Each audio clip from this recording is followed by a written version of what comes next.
Hello and welcome everybody. AVCT stock today. Let's see that step by step with easy price prediction.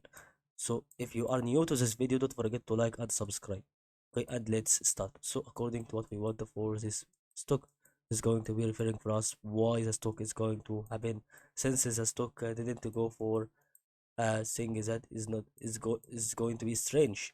So it seems that when we see the stock on 1 day update, it's going to be changed okay to 1 week update here, and it gives us another simple things that we should take care about. Okay, so think about it. It's going to be 27 November, and here there's going to be this intersection, and we can make some extension, good extension here.